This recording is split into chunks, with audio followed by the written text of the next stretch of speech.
My name is Martha Gardner, and I'm a 26-year-old captain in the United States Army.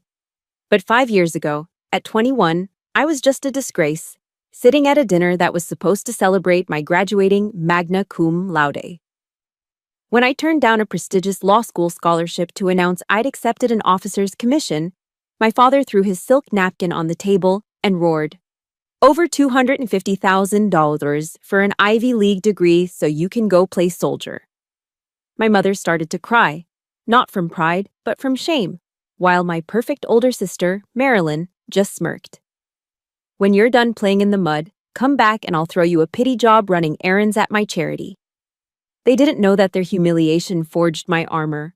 And tonight, at my grandmother's birthday party, the trap they've set to destroy me will become the stage for their own downfall. Let me know where you're watching from, hit that like button, and subscribe if you've ever been underestimated by your own family and were determined to prove them wrong. The low growl of the Ford F-150's engine was a comforting sound as I navigated the winding road up to the Prairie Hills Country Lodge. It was a beast of a truck, all black steel and American muscle. And it was the first thing I bought with my own money after they'd refused to co-sign a loan for me. It wasn't just a vehicle, it was a four-wheeled declaration of independence. The Colorado air was crisp with the promise of an early snow, and the last of the autumn light painted the jagged peaks of the Rockies in shades of deep purple and orange. The aspens had already shed their gold, leaving skeletal white branches reaching for the sky. There was a raw, untamed beauty to the landscape that stood in stark contrast to the world I was about to enter, a sprawling monument to old money and carefully curated appearances. I pulled into a parking spot far from the entrance, beneath the shadow of a towering pine tree. I killed the engine, and the sudden silence was broken only by the whisper of the wind. For a long moment, I just sat there, my hands resting on the solid feel of the leather-wrapped steering wheel. Then, with practiced discipline, I began my final inspection. My reflection in the rearview mirror was that of a stranger to the girl who had fled this town 5 years ago. My hair was pulled back in a severe, immaculate bun. My face was leaner, etched with lines of focus from long nights and early mornings. But it was the uniform that completed the transformation. The Army service uniform, with its deep blue coat and light blue trousers, was more than just clothing. It was my armor. My fingers traced the crisp seam of my trousers, then moved up to adjust the alignment of the brass on my lapels, ensuring everything was perfectly squared away. I brushed an invisible piece of lint from my shoulder. This wasn't for them. This wasn't vanity. This was a warrior's ritual, checking the integrity of her armor before walking onto the battlefield. This uniform was 5 years of sweat, blood, and discipline made tangible. Every medal, every ribbon, told a story they didn't know and would never understand. It was my honor, forged in places they couldn't imagine and for reasons they would never comprehend. I wasn't here seeking their approval. I was here to end a war. The muffled sound of smooth jazz and the distant clinking of champagne flutes drifted from the lodge, a soundtrack to the elegant hypocrisy within. I stepped out of the truck, my low-quarter shoes making a firm, decisive sound on the asphalt. Instead of walking toward the entrance, I stayed in the shadows, pulling out my phone. The screen was a stark rectangle of light in the gathering dusk. A notification from a secured messaging app was waiting. It was from Sergeant Nolan Pierce. His message was short, stripped of all pleasantries, just the way I liked it. AG's office confirmed. Warrants are live. Go time is tonight. The words didn't spark fear. They were a cold, hard confirmation, the final piece of intelligence falling into place. Justice was coming. Nolan wasn't just my subordinate. He was the first person who had ever truly had my back. A grizzled veteran with more common sense and loyalty in his little finger than my entire family had combined. He was the family I had built, not the one I was born into. The brother who stood with me in the real trenches, not the smiling vipers in that ballroom. I pocketed my phone and moved to a position where I could see through the large, floor-to-ceiling windows of the main hall. The scene inside was exactly as I had pictured. My father, Douglas Gardner, stood with a group of men in expensive suits. a broad practiced smile on his face as he gestured with a glass of what was probably a 20-year-old single malt scotch. My mother, Evelyn, was at his side, looking radiant and utterly miserable, a perfect porcelain doll of a wife. And then there was Marilyn. She was the radiant center of her own universe, holding a champagne flute like a scepter. She was telling some animated story, and the circle of admirers around her erupted in sycophantic laughter. To the rest of Willow Creek, they were the perfect family: wealthy, powerful, charitable. The Gardners. I watched them, and for the first time, I felt the full distance of the last 5 years. There was no jealousy, no lingering sadness for the girl who had once desperately craved their acceptance. There was only a cold, professional detachment. I was an intelligence analyst observing a target package before a mission. I noted their positions, their companions, the general atmosphere of the room. I was cataloging their weaknesses, all hidden behind a veneer of social grace. Finally, my survey was complete. The objective was clear. The support element was in place. It was time. I took one last deep breath of the mountain air. It smelled of pine needles and damp earth. It was the smell of freedom, of a life I had carved out for myself far from the suffocating perfume of this town. Then I started walking. I walked with a purpose they had never seen in me before. My posture was straight, my stride even and measured. I walked not as Martha Gardner, the family failure, but as Captain Gardner of the United States Army, here to witness a curtain fall on a long-running tragedy. I reached the heavy oak doors and pushed one open. The warmth and noise of the party washed over me for a second before the room's atmosphere began to change. A conversation near the door faltered. Then another. A woman turned, her eyes widened, and she nudged her husband. The nudge became a turned head, which became a hushed whisper. A wave of silence began to ripple through the room, spreading out from me like the shockwave from a detonation. Every eye turned in my direction. The storm had officially made landfall. The silence in the ballroom was absolute, a heavy, suffocating blanket that was a stark contrast to the deafening roar of the past. As I stood there, a ghost in a uniform, the polished floor of the Prairie Hills Country Lodge dissolved, and I was transported back 5 years to a different polished surface, the mahogany dining table in my parents' home. I was 21 again. My graduation gown was still hanging on the back of my bedroom door, the satin hood a vibrant splash of color against the dark wood. I remember the weight of it, the feeling of accomplishment it represented. I sat at the table, my hands folded neatly in my lap, my heart pounding with a nervous, youthful pride. The air was thick with the smell of my mother's roast chicken and the cloying scent of the lilies she insisted on having as a centerpiece. This was supposed to be my celebration, my victory lap. The proof of that victory sat right in the middle of the table, a thick, cream-colored envelope bearing the crest of Georgetown University Law Center. The acceptance letter. My father had insisted on placing it there, like a trophy he had won. For weeks, he'd been insufferable at the country club, boasting to anyone who would listen about my daughter, the future Georgetown lawyer. I took a deep breath, the way you do before you leap off a cliff. My voice when it came out was trembling slightly, but full of hope. Mom, Dad, I've made my final decision. My mother smiled, a gentle, expectant look on her face. My father leaned forward, already beaming. I'm not going to Georgetown, I said, the words rushing out before I could lose my nerve. I've accepted my commission. I'm going to be an officer in the United States Army. I expected surprise. I even expected a little hesitation, maybe a lecture about the path I was choosing to walk away from. What I didn't expect was the wall of ice that slammed down around me. The warmth in the room evaporated in an instant. My father's face, which had been glowing with pride, slowly turned a dark, blotchy red. He stared at me, his jaw working silently, as if he couldn't form the words for the rage building inside him. Over $250,000, he finally hissed, his voice low and dangerous. He wasn't speaking to me, but to the room, to the injustice of it all. Do you have any idea what that money could have done? We invested in your future, Martha. We didn't pay for an Ivy League education for you to throw it away on a job that any high school dropout can do. Each word was a physical blow. I felt the air leave my lungs. I turned to my mother, my last hope for an ally. Her face was crumpling, but not with empathy. Tears welled in her eyes, but they were tears of shame. "What will the neighbors say, Martha?" she whispered, her voice choked with horror. "You're ruining this family's reputation."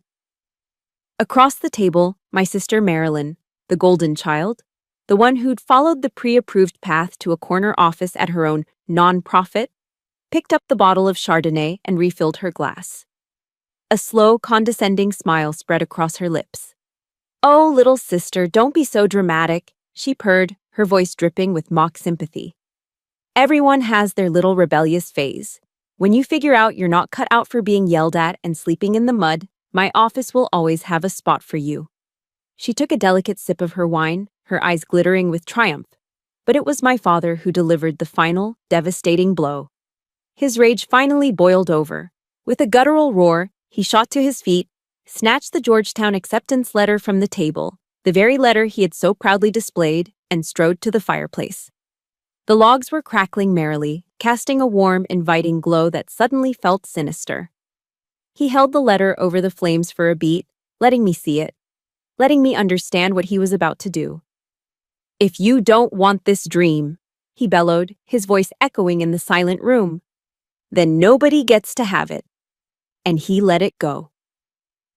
I watched, paralyzed, as the corner of the heavy paper caught fire. I saw the embossed crest of the university blacken and curl. I watched the elegant script of my name, Martha Gardner, turn to ash and float up the chimney. That piece of paper had been his symbol of approval, the proof that I was a worthy investment, and he had just incinerated it. The pain was so sharp, so absolute, it stole my breath. It was more painful than 1,000 insults. This wasn't just rejection, this was annihilation. He wasn't just refusing to support my dream, he was destroying his own, just to punish me for having one of my own. Something inside me snapped. A cold, crystalline clarity washed over the hurt. The 21-year-old girl who had been desperate for their love died in that moment, consumed by the same flames that took the letter. I didn't cry, I didn't beg. My spine straightened. Slowly, I pushed my chair back from the table. The scraping sound was unnaturally loud in the dead silence. They all stared at me, startled by the sudden shift in my demeanor. I met their gazes, one by one. My father's contempt, my mother's watery disappointment, my sister's smug superiority. I cataloged them, burned them into my memory. My voice, when I finally spoke, was no longer the trembling voice of a hopeful girl. It was quiet, steady, and as cold as the grave. "Watch me." Those 2 words were not a promise, they were a curse, and they were a vow. If you've ever had a moment where you knew, deep down, that you had to walk away and build your own life, please support me by hitting the like button. And in the comments, just type the words, "Watch me," if you know what it feels like to decide to prove everyone wrong. I turned my back on them. I walked out of that dining room, out of that house, and out of the life they had planned for me. I left everything behind, carrying nothing but the searing heat of their rejection as fuel for the fire that was to come. My vow of, "Watch me," wasn't screamed into the wind for dramatic effect. It was a silent promise forged in solitude, sweat, and the gnawing ache of profound loneliness. It became the rhythm I marched to, the silent cadence that pushed me through the grueling crucible of officer candidate school. The memories of that time aren't cinematic, they're a collection of raw, sensory snapshots. The biting cold of a 4 a.m. run before the Georgia sun had even considered rising. The sting of sweat dripping into my eyes as I navigated an obstacle course, my muscles screaming in protest. The smell of wet earth and gunpowder. The bone-deep exhaustion during sleepless nights of tactical exercises where my only companions were a compass and the stars. The physical challenges were immense, but they were nothing compared to the psychological warfare of silence. The drill sergeants could scream in my face until they were hoarse, but their noise was a predictable part of the landscape. It was the silence from home that was deafening. I'll never forget Family Day. It was a rare break in the relentless training schedule, a day when the base was flooded with proud parents and tearful siblings. I watched from the edge of the parade ground as my fellow candidates were swallowed up in hugs, their uniforms disappearing into the embraces of the people they were doing all this for. Fathers clapped their sons on the back. Mothers smoothed down collars. Little sisters clung to legs. And I just stood there. In my perfectly pressed uniform, boots shined to a mirror finish, I stood at attention, staring at the empty patch of grass in front of me, where my family should have been. My phone remained silent in my pocket. My mailbox remained empty. Their absence was a physical presence, a cold void that was more punishing than any drill sergeant's tirade. It was on that sunny, cheerful day that I finally understood the truth. I was completely and utterly on my own. After graduation, I received my first assignment as a second lieutenant at Fort Carson, right back in Colorado. The mountains that once felt like a cage now felt like a familiar challenge. I had a commission, a purpose, but I had no credit history and barely any savings. I needed a reliable vehicle, something that could handle the mountain roads. A used truck. Swallowing what little pride I had left, I made the call. It took me an hour to work up the courage, my finger hovering over the contact labeled "Father" on my phone. He answered on the second ring. His voice was clipped, impatient. I explained the situation as clinically as I could. I'd found a solid Ford F-150. I had the down payment, but the bank required a cosigner for the loan due to my lack of credit. It was a formality, a common rite of passage for a young person starting out. There was a long pause on the other end of the line. I could hear the faint clinking of ice in a glass. An officer in the United States Army can't manage to get her own truck, he finally said, his voice dripping with the old familiar sarcasm. Maybe that's a sign you should just give up this little game and come home. Click. He hung up. The dial tone buzzed in my ear, a flat, final sound. It wasn't just a no. It was a deliberate act of sabotage, a petty attempt to make me fail so his narrative about me could come true. The pain was sharp, but this time it was followed by a surge of cold fury. For the next 6 months, my life was a blur of duty days, followed by grueling weekends. I picked up a second job waiting tables at a Greasy Spoon diner off the highway, slinging hash browns and coffee until my feet were numb. On Sundays, I worked the closing shift at a local hardware store, the smell of sawdust and fertilizer clinging to my hair. I saved every single dollar, stacking the crumpled bills in an envelope under my mattress. 6 months later, I walked into that dealership and paid for that black F-150 in cash. Driving it off the lot was a victory that tasted sweeter than any academic award. But the victory felt hollow in the quiet of my barracks room at night. The solitude was a heavy weight. One evening, feeling particularly drained, I was scrolling aimlessly on my old laptop when I stumbled upon a TED Talk by a researcher named Brené Brown. I'd never heard of her. The title was The Power of Vulnerability. I almost clicked away, but something made me stay. I watched as this warm, funny, incredibly intelligent woman talked about courage and shame. And then she quoted Theodore Roosevelt, and the words hit me like a physical force. She spoke of the critic, the one who points out how the strong person stumbles. The credit belongs to the man who is actually in the arena, she said, her voice ringing with conviction, whose face is marred by dust and sweat and blood. In that moment, everything shifted. I saw my family, sitting comfortably in the cheap seats of the stadium, pointing and judging. And I saw myself. I was in the arena. My face was covered in the dust of the training fields and the sweat of 16-hour days. The ache in my muscles wasn't a sign of weakness. It was proof that I was fighting. The pain of their rejection wasn't a flaw. It was the cost of admission to a life of courage. My first real test as a leader came a few months later. I was tasked with leading my platoon through a complex live fire exercise. It was a high-stress, high-stakes scenario. I planned, I briefed, I led from the front, and we executed it flawlessly. The next day, my battalion commander, a full-bird colonel who rarely smiled, called me into his office. He was an imposing figure, a man who had seen real combat. I stood at attention in front of his desk. "Lieutenant," he said, looking over my report. He looked up, his eyes meeting mine. You have the makings of a true leader. Your parents must be very proud. The words hung in the air between us. 5 years ago, a comment like that would have shattered me. It would have been a cruel reminder of everything I didn't have. But standing there, in that office for the first time, it didn't hurt. A small, genuine smile touched my lips. Thank you, sir, I replied, my voice clear and steady. I'm proud of my unit. I'd learned to find my validation elsewhere. My pride wasn't something they could give or take away anymore. I was building it myself, piece by piece, out of duty, honor, and the respect of the men and women who stood beside me in the arena. The colonel's words, "Your parents must be very proud," left a quiet ache that followed me for days. The pride he spoke of felt like a phantom limb, a space where something vital was supposed to be.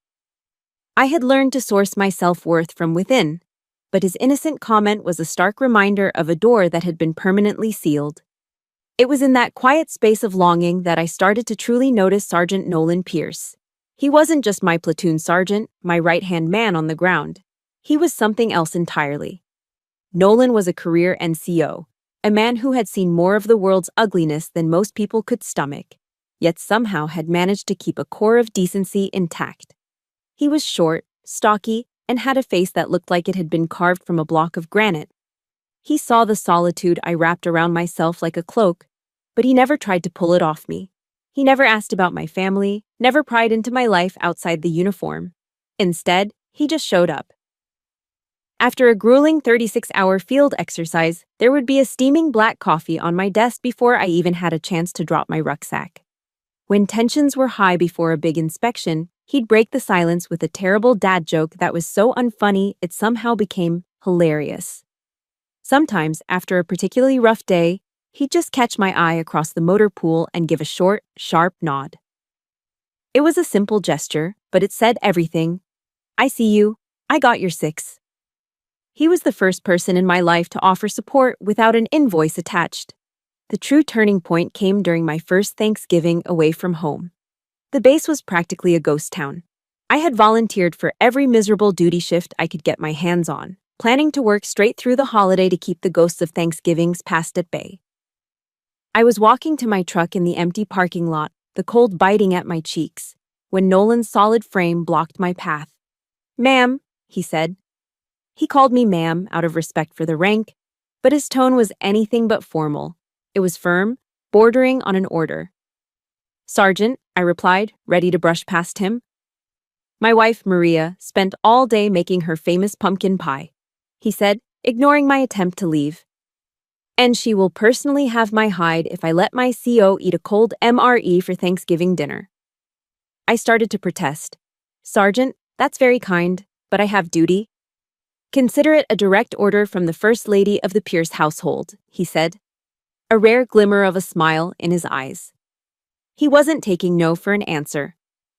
Later that evening, I found myself stepping into a small, modest house off base that was overflowing with a warmth I hadn't felt in years. The air was rich with the smell of roasting turkey and cinnamon. 2 small children, a boy and a girl, came barreling toward their father, attaching themselves to his legs like tiny anchors. Maria, a woman with a smile as warm as her husband's was reserved, enveloped me in a hug that felt so genuine, it almost made me flinch. "We're so glad you could make it, Martha," she said, using my first name as if it were the most natural thing in the world. For the rest of the night, I wasn't Captain Gardner. I was just Martha. I helped mash the potatoes, I listened to their son's detailed explanation of every dinosaur known to man, and I watched as their daughter carefully colored a picture of a turkey for me to take home. Sitting at their noisy, chaotic, happy dinner table, surrounded by the easy love of this family, I felt a painful crack in the armor around my heart. For the first time since I was a little girl, I felt like I was home. After dinner, once the kids were finally wrestled into bed and the last of the dishes were put away, Nolan poured 2 glasses of a smooth Kentucky bourbon. We sat in comfortable silence in front of a crackling fireplace, the warmth seeping into my bones. The trust and acceptance I felt in that room made me do something I hadn't done in 5 years. I opened up. I didn't give him the whole sordid story. I just told him that my family didn't approve of my career choice, that we weren't close. He didn't pepper me with questions or offer empty platitudes. He just listened, his gaze fixed on the dancing flames, letting the silence hold my words. When I finished, he took a slow sip of his bourbon. "Ma'am," he said quietly, "in the Army, we don't choose our family. We make it. The people in the foxhole with you, that's your family." His simple words landed with the weight of a profound truth. He wasn't just being kind, he was giving me a new framework for my life. He was giving me permission to build what had been taken from me. From that night on, things were different. Nolan Pierce became more than my sergeant. He became my confidant. Maria became the older sister I'd always wanted, calling me just to chat, inviting me over for Sunday barbecues, where the only requirement was that I show up. They became my chosen family. They were my people. A year later, I was awarded the Bronze Star Medal for Valor during a particularly nasty firefight overseas. At the award ceremony, there were rows of proud families in the audience. There were no gardeners there for me. But as I walked across the stage and the medal was pinned to my chest, my eyes found Nolan and Maria in the crowd. They were on their feet, clapping louder than anyone, and Maria was unabashedly wiping tears from her eyes. The pride radiating from their faces was real. It was unconditional. And as I stood there, for a moment, I forgot all about the empty space the colonel had spoken of. The ache was still there, a faint scar on my soul, but it was overwhelmed by a new, powerful feeling. The feeling of being seen. The feeling of being loved. That pride, their pride, began to heal the parts of me I thought were broken forever. The warmth of my chosen family had been a shield for years, a sanctuary I had built brick by brick with trust and mutual respect. But a single email was all it took for the ghosts of my past to breach the perimeter. It was 3 days before my grandmother's birthday party. I was in my office on base, the walls covered with topographical maps for an upcoming training mission. My focus was absolute, tracing contour lines with the tip of a pen until a notification pinged softly on my computer. The email was from a personal account I rarely checked anymore. The sender was my younger cousin, Tessa. My finger hovered over the delete button. Tessa was sweet, but she was still part of their world. Curiosity won out. I clicked it open. "Martha, I have to tell you something. Marilyn is planning something big for Grandma's party. She told my mom she's going to expose the truth about you. I don't know what that means, but please be careful." The words landed like a punch to the gut. A cold dread, chillingly familiar, washed over me. It was the same fear the 21-year-old girl in the dining room had felt. Expose the truth? What truth? I had been a ghost to them for 5 years. I hadn't spoken their names to anyone but Nolan and Maria. What could she possibly expose? My training kicked in, overriding the panic. I took a screenshot, attached it to a new secure message, and sent it to Nolan. No explanation, no commentary, just the raw intelligence. He would understand. A few hours later, he walked into my office without knocking. He didn't have a coffee cup in his hand, and he wasn't smiling. His face was a grim, stony mask. He closed the door behind him. "I made some calls," he said, his voice low. Nolan had a network of contacts from his 20 years in the service that made the CIA look like a book club. "Your sister hired a private investigator, a real piece of work named Colton Hartman, ex-FBI. He's been digging into your service record for the past month." My stomach churned. What did he find? "Everything that isn't classified," Nolan said, leaning against the door. "He knows your rank. He knows about your deployments. He even knows about the Bronze Star." The pieces clicked into place with horrifying clarity. This wasn't about exposing a dark secret. There were no secrets. This was about spinning a narrative. She was going to take my service, my accomplishments, the very things I had built to protect myself from them, and twist them into a weapon against me. She would paint a picture of an ungrateful daughter who abandoned her loving family to chase medals and hollow glory. It was a masterpiece of psychological warfare. Just as the bitter reality of her plan was sinking in, another email notification pinged. This one was from an address I hadn't seen in my inbox in 5 years. My mother, Evelyn Gardner. The subject line was 2 words that made a wave of nausea rise in my throat. Family obligations. My hand was trembling as I opened it. The email was written in her perfectly crafted, passive-aggressive prose. It was a work of art. She started by saying she'd heard through the grapevine that I was doing quite well for myself, a phrase loaded with a decade's worth of condescension.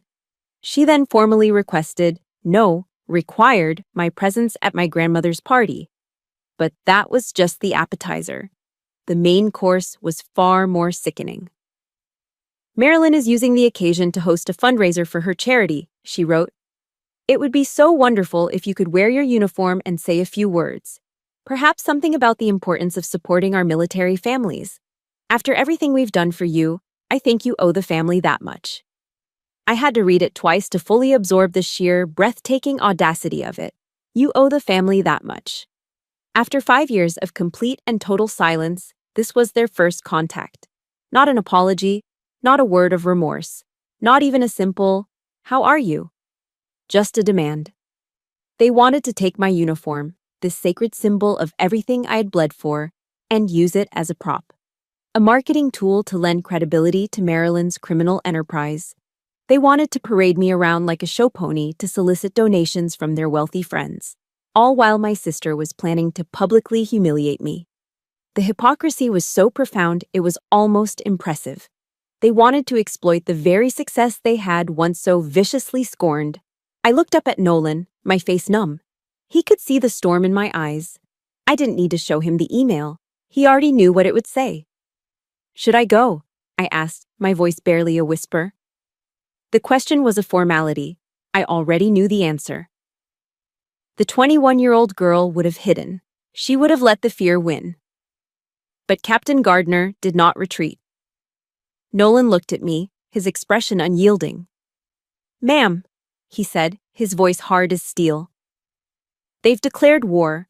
You don't get to be absent from your own battlefield. He was right. A cold, hard resolve settled over me, extinguishing the last flicker of fear. This was no longer about them. It was about me. It was about the girl whose dreams they had turned to ash. I wouldn't run this time. I would walk willingly into the fire they had set for me. I nodded slowly. I'll be there. Not because of family obligations, but because of a duty to myself. The decision was made. I was walking into the lion's den, but I never imagined the zookeeper himself would call to warn me away. It was 24 hours before the party, the clock on my wall ticking down like a timer on a bomb. I was at my temporary desk, a cheap folding table I'd set up in my hotel room, the glow of my laptop screen casting long shadows. Nolan's intelligence reports were spread out before me, a mosaic of financial records and timelines that painted a damning picture. My focus was absolute, a state of hyper-awareness I'd learned to cultivate in the field. Every rustle of paper, every distant city sound was a data point. Then my phone buzzed on the table, a harsh, jarring vibration against the wood. I glanced at the screen, an unknown number, but the area code was unmistakable, 970. Willow Creek. My heart gave a hard, painful lurch against my ribs, a sudden, violent kick that stole my breath. It was an instinctual reaction, a cellular memory of old fear. 5 years of distance, of rebuilding, and the mere possibility of his voice on the other end of the line could still trigger a physiological response. I watched the phone vibrate, the name, unknown, flashing like a warning beacon. I let it ring once, twice, a third time. My training warred with my trauma. Assess the threat, do not react emotionally.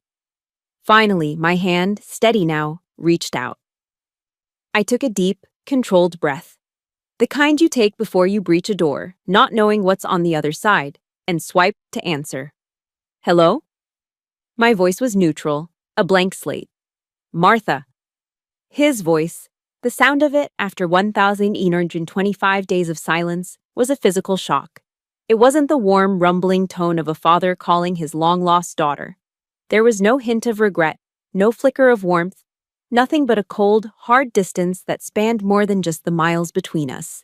It was the voice of Douglas Gardner, the CEO, the transactional patriarch, calling to inform a problematic subordinate of a change in corporate policy. "Your mother and I have been talking," he said, dispensing with any pretense of pleasantry. "And we've decided it would be best if you didn't come to your grandmother's party tomorrow." I said nothing. The silence was my first move in this unexpected chess match. I let it stretch, an uncomfortable void on the line, forcing him to show his hand. I could hear the faint, impatient sigh on the other end, the familiar sound of a man who was not used to being kept waiting. "Marilyn told us," he continued, and the self-righteous anger I remembered so well began to seep into his tone, "that you've been spreading vicious rumors about the charity's finances. I don't know what kind of game you're playing, Martha, but you need to stop it. Now. You are not going to come here and ruin your grandmother's evening with your drama." The sheer, staggering absurdity of the accusation hit me first, so out of left field that my brain struggled to process it. And then, a sound escaped my lips that I hadn't expected. I laughed. It wasn't a sound of mirth. It was a dry, bitter, hollow burst of air that was completely devoid of humor. The laugh of someone witnessing a tragedy so predictable it had become a farce. 5 years. 5 years of absolute, unbroken silence. I had meticulously scrubbed them from my life, building a fortress around my heart so high and thick I thought it was impenetrable. I hadn't spoken their names, hadn't sent a single email, hadn't made one drunken late-night call. I had become a ghost. And yet, here he was. Without a single question, without a moment's hesitation to consider the source, he had already tried and convicted me in the court of his own prejudice. Marilyn, his perfect golden child, was the unimpeachable witness. I, the black sheep, was guilty by default, by design, by the very nature of my existence in his world. Nothing had changed, not a single damned thing. The old wound, the one I thought had scarred over into a tough, emotionless patch of skin, throbbed with a fresh, sharp pain. It was the agony of realizing that no amount of success, no number of medals, no amount of personal growth would ever change the role I was assigned to play in their family narrative. But this time, something was different. The pain didn't cripple me. It didn't send me spiraling into a well of self-doubt. This time, the pain was a catalyst. It was a clarifying fire, burning away the last lingering wisps of the 21-year-old girl who had cried in her car after leaving that dinner. The girl who still, in some secret, shameful corner of her heart, had hoped that one day they would see her. That girl was gone now. In her place, Captain Gardner answered the phone. My voice, when I spoke, was calm. It was measured. It was the voice I used on the radio in the middle of a firefight, a voice so devoid of emotional inflection that it was, in itself, a weapon. It was a voice my father had never heard before. "I see," I said simply. "I've been silent for 5 years, Dad. But if that's what you choose to believe, feel free. I will be at the party." The line went dead quiet for a second. The shock was palpable. He had expected the broken little girl to crumble, to offer frantic explanations, to beg for his belief. He was not prepared for the soldier who met his attack with a calm, unyielding defense. "I forbid you from coming," he finally roared, his voice cracking with the fury of a man whose authority had just been challenged and found wanting. And that's when I felt it. Not fear, not even anger anymore. Just a profound, weary pity for this small, weak man on the other end of the line, a man so terrified of the truth that he would burn down his own house to avoid it. "You don't have the right to forbid me from doing anything anymore," I said. And my own voice was as hard and sharp as forged steel, each word a deliberate, percussive strike. "You gave up that right 5 years ago when you threw my future into the fireplace." I let that hang in the air for a beat, a clear and undeniable statement of fact. Go ahead. Believe Marilyn. Protect her at all costs. But you remember this phone call. You will regret making it. If you have ever had to draw a final, unbreakable line in the sand with someone who refused to see your worth, hit that like button to stand with me. And in the comments below, I want you to write 2 powerful words. No more. because sometimes that's the only thing left to say. Before he could sputter another threat, another empty command, I ended the call. My finger tapped the red icon on the screen with surgical precision. The silence that followed was different. It wasn't the silence of loneliness or defeat. It was the silence of a battlefield just before the charge, pregnant with potential and the promise of violent, decisive action. The final straw had not broken my back. It had been placed on the scale, and the scale had tipped irrevocably. This was no longer a defensive operation. As of now, we were on the attack. My hand was still clenched into a fist from ending the call, my heart pounding with the cold fury of a battle just declared. And then, my phone buzzed again. Same Willow Creek area code. My first instinct was to ignore it, assuming it was my father calling back to continue his tirade. But something made me pause. A different instinct, a deeper one. I answered. Martha? The voice on the other end was like a crystal bell ringing in a quiet room, clear, sharp, and utterly unmistakable. It was my grandmother, Miriam Gardner. Grandma, I breathed, sinking onto the edge of the hotel bed. I just overheard your father on the phone, she said, her voice crisp and devoid of any frailness. My grandmother was 85 years old, but she had a mind as sharp as a bayonet. He has absolutely no right to uninvite anyone from my birthday party. I was stunned into silence. Grandma, Furthermore, she continued, and now her tone shifted, becoming as cold and hard as steel. I don't take guest list advice from the father of a common criminal. The floor seemed to drop out from under me. What are you talking about? There was a soft sigh on the other end of the line, and when she spoke again, the steel in her voice had been replaced by a gentle warmth that I hadn't heard directed at me in years. My dear girl, she said, there's something I need to tell you about Marilyn. It was me, Martha. I was the one who launched the investigation. My world, which had been spinning with anger and adrenaline, came to a dead stop. I could hear the blood rushing in my ears. You? Was all I could manage to say. Yes, me, she confirmed. My grandmother, the widow of a decorated Wabitawinsi veteran, was a woman who valued two things above all else: honor and common sense. About 2 months ago, she explained, I started noticing things. The new Mercedes, the trips to Europe she was posting all over her social media. It didn't add up. The director of a small-town nonprofit doesn't live like a movie star. So, I did what your grandfather would have done. I followed the money. She had secretly hired a forensic accounting firm from Denver, giving them quiet access to the charity's records, of which she was a founding board member. What they found was worse than I ever imagined, she said, her voice tight with disgust. $420,000, Martha. Embezzled over the last 3 years, funneled through shell corporations into her personal accounts. I sat on the bed, my phone pressed hard against my ear, trying to process the sheer scale of the deception. The pieces were falling into place, but the picture they were forming was monstrous. My grandmother wasn't finished.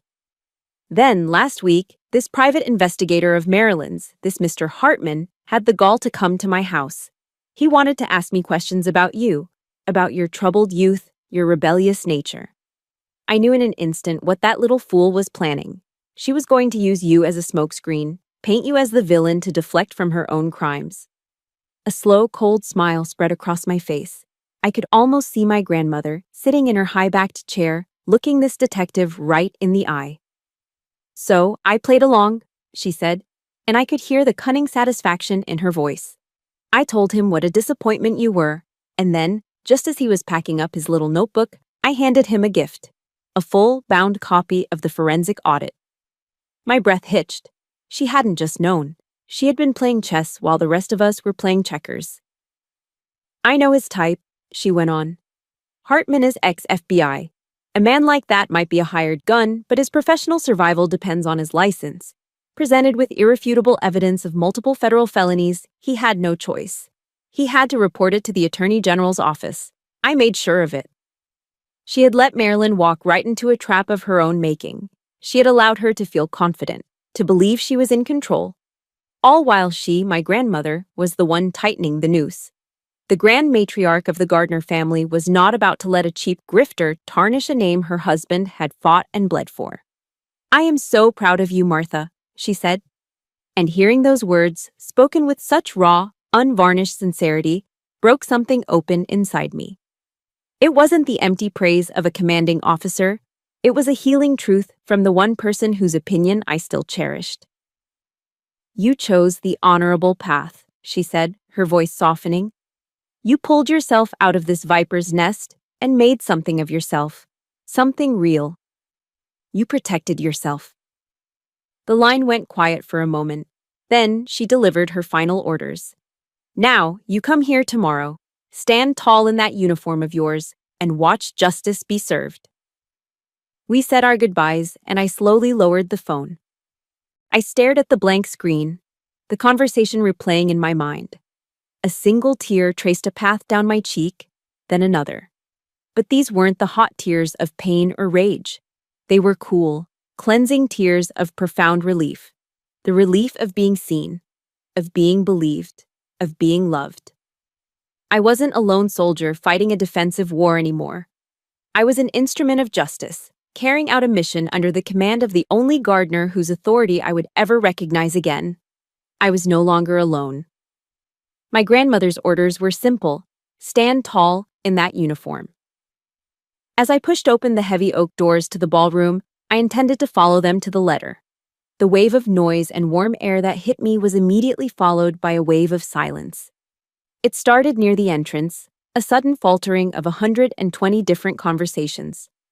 A woman in a glittering emerald dress turned first, her perfectly lipsticked mouth falling slightly open. She nudged her husband, a man with a florid face who looked like he'd spent his life signing checks. He turned, his eyes widened, and the silence began to spread. It was a contagion, moving through the room like a ripple in a pond as heads turned, whispers died, and champagne flutes froze halfway to lips. They were expecting the town pariah, the rebellious, broken girl who had thrown away a golden future. They were not expecting Captain Martha Gardner. I didn't hurry. I didn't look at the floor. I walked into that room with the measured, deliberate gait of a soldier on parade. My back was straight, my chin was up, and my gaze swept across the room, meeting every shocked and curious stare without flinching. The dark blue of my uniform was a stark island of discipline in a sea of pastel silks and black tuxedos. On my chest, the ribbons were a quiet testament to a life they couldn't comprehend, with the deep purple and bronze of the Bronze Star Medal catching the light from the crystal chandeliers.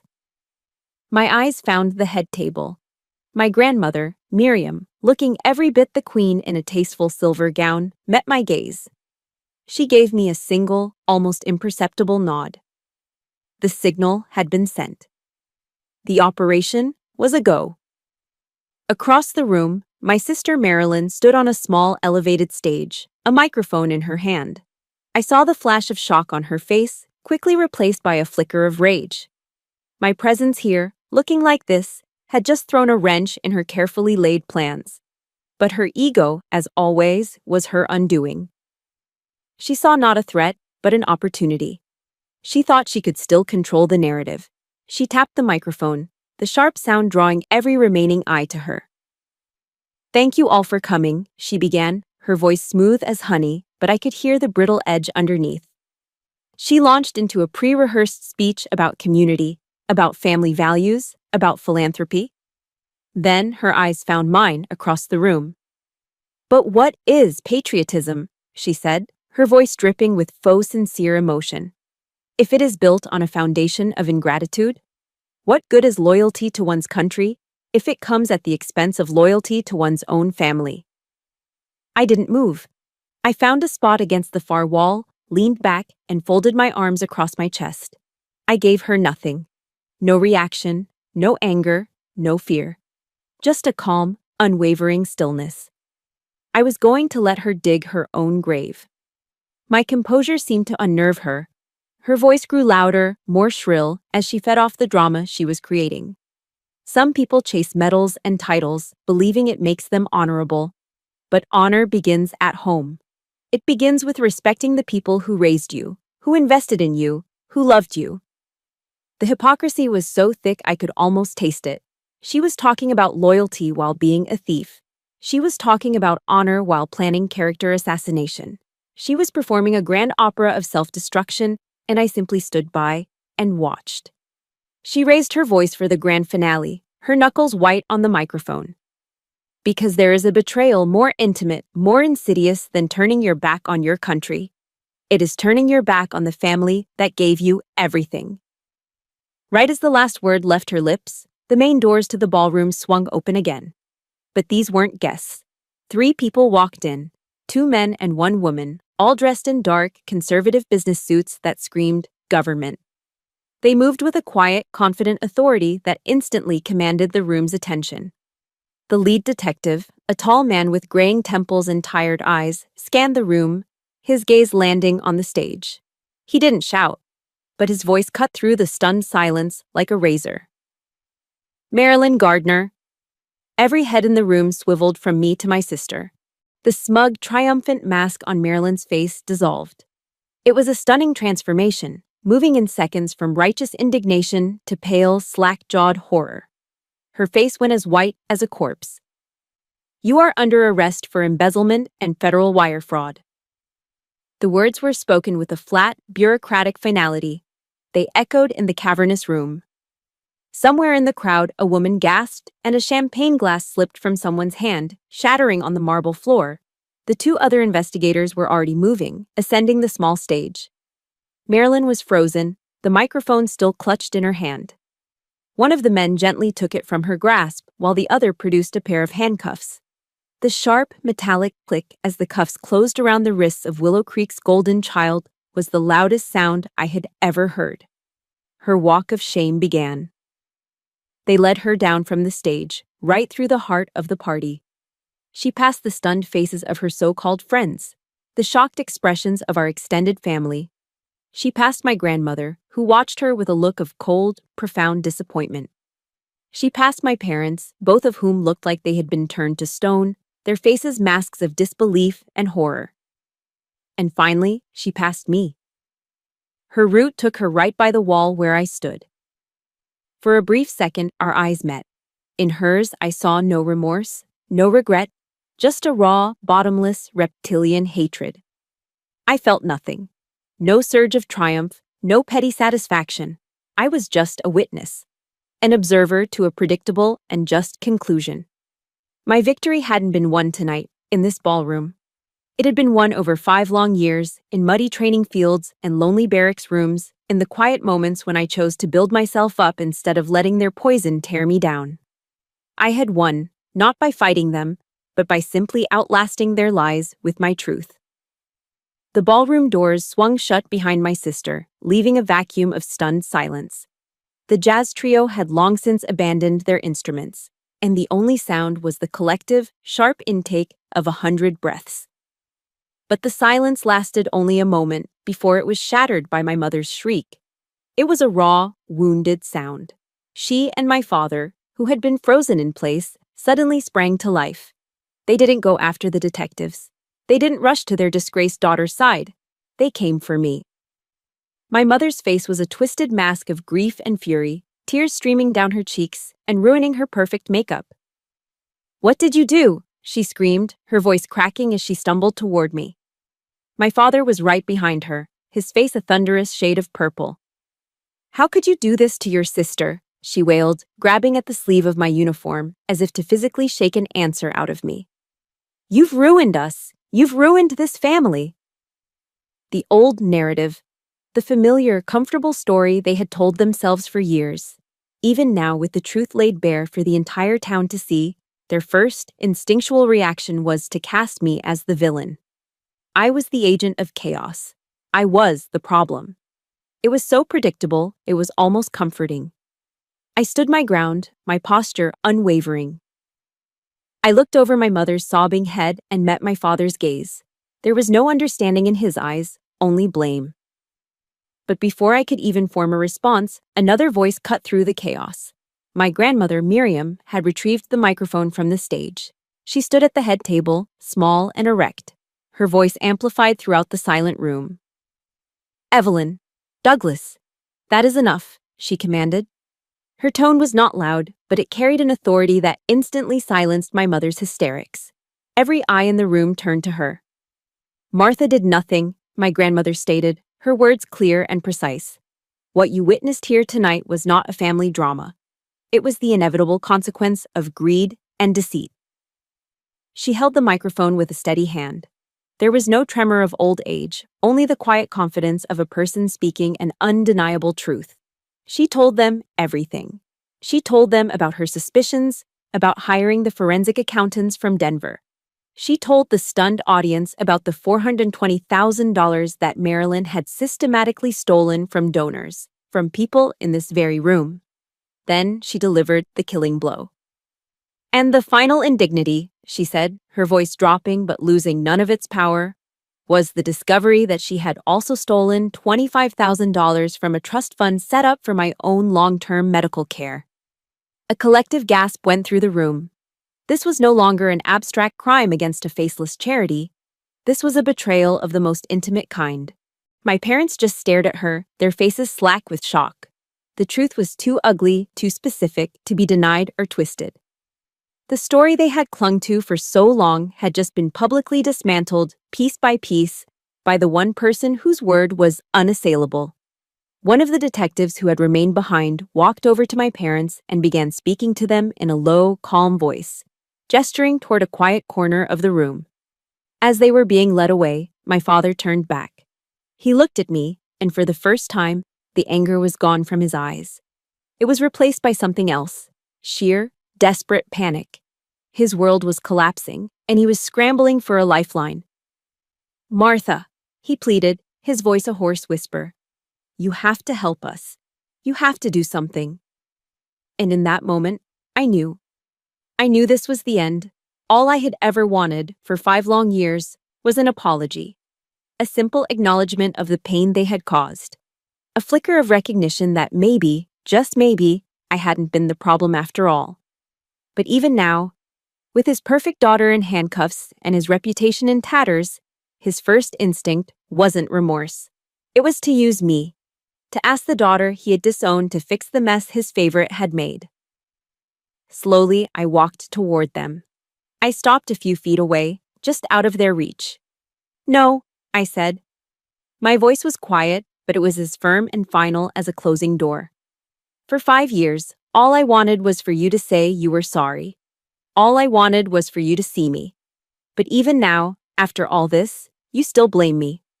You still want something from me. I looked from my father's desperate face to my mother's tear-streaked, vacant expression. There was nothing left here for me. No hope for repair. No chance for reconciliation. There was only a toxic, gaping void. "It's over," I said, the words tasting of both sorrow and freedom. I looked them both directly in the eye, severing the last, frayed thread that connected us. "From now on, don't call me. Don't write. Don't look for me. I'm done." And I turned around. I walked away, leaving them to stand in the wreckage of the life they had built on lies and favoritism. I didn't feel the triumphant joy of revenge. There was no pleasure in their downfall. There was only a profound, bottomless sadness for what could have been, and an equally profound sense of infinite relief. The weight of their expectations, their judgment, their disappointment, it was finally gone. On my way to the exit, I passed my grandmother's table. She reached out and took my hand, her grip surprisingly strong. Her clear blue eyes, so full of wisdom and strength, met mine. "You did the right thing," she whispered. I squeezed her hand and gave a small nod. I wasn't a warrior leaving a conquered battlefield. I was just a woman choosing to live, choosing peace. I realized the forgiveness I'd been seeking wasn't for them to give. It was for me. It was for the 21-year-old girl whose dreams had been burned in the fire. And tonight, finally, she was free. Choosing to live isn't a single dramatic decision made in a ballroom. It's 1,000 small, quiet choices made every day. It's the choice to get out of bed, to answer the phone, to let new people in. 18 months after I walked away from the wreckage of my family, I was standing in the proof of those choices. The office was bright and airy, with large windows overlooking a quiet street in Willow Creek. The sign on the door read, in clean, simple lettering, "The Gardner Initiative for Veterans Support." After Marilyn's conviction, she was sentenced to 5 years in federal prison. The charity's assets were liquidated. With my grandmother's help, I bought the name and the charter for $1. My first act was to scrub every trace of my sister's vanity project from its foundation.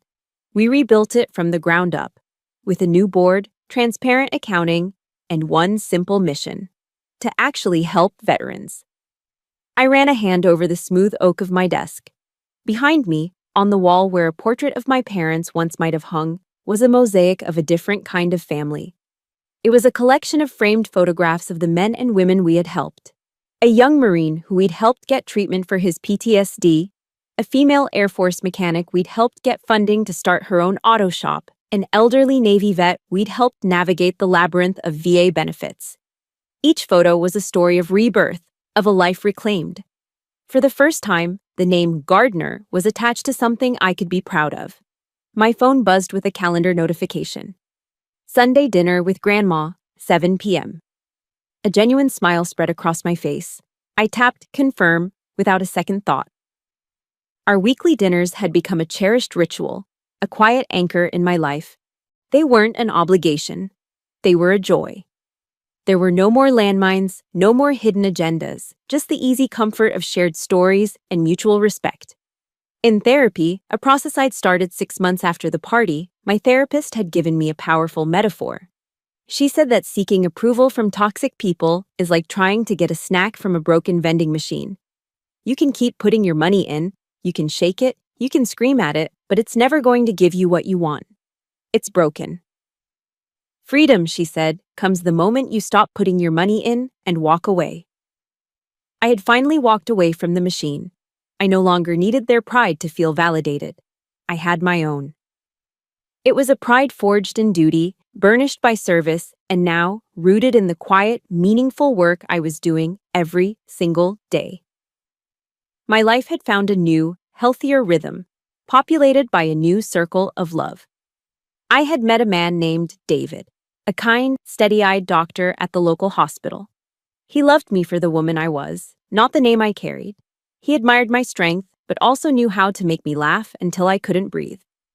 With him, I was learning that a relationship could be a safe harbor, not a battlefield. And I was paying forward the lessons I had learned. I'd started an informal mentorship program for young female officers at Fort Carson, the ones who were just starting their journey. I shared Brené Brown's wisdom with them, the lesson of the arena. Don't ever let your family's fears become your limitations, I told them during one of our coffee meetings.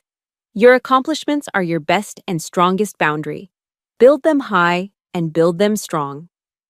As the afternoon sun began to dip below the mountains, painting the sky in soft shades of pink and gold, I packed up my briefcase and locked the office door behind me. The cool, clean air of my hometown no longer felt suffocating. It felt like home. Walking to my truck, I pulled out my phone. I scrolled through my notifications. There were 17 missed calls from a blocked number. I knew it was my mother. The calls had started a few months ago, a desperate, silent barrage of attempts to breach my walls. The old me would have been tied in knots, agonizing over what she wanted, feeling the familiar pull of guilt. But the new me simply swiped left and tapped delete. It was as easy and emotionless as clearing out spam. A new text message popped up at the top of my screen. It was from Nolan, now a master sergeant, with a status update on a successful mission we'd been tracking overseas. I smiled, a quiet, satisfied smile, not for the glory, but for the purpose, for the work. 7 years ago, I had driven away from this town a refugee, an outcast running from a life that was never truly mine. Tonight, as I started the engine of my truck and pulled out onto the street, I was a woman coming home. Home to a life I had built with my own 2 hands, a life founded on honor, truth, and a love that was chosen. I had won. Not by defeating them, but by building a life so full and so real that their ghosts no longer had the power to haunt me. And so, my war ended.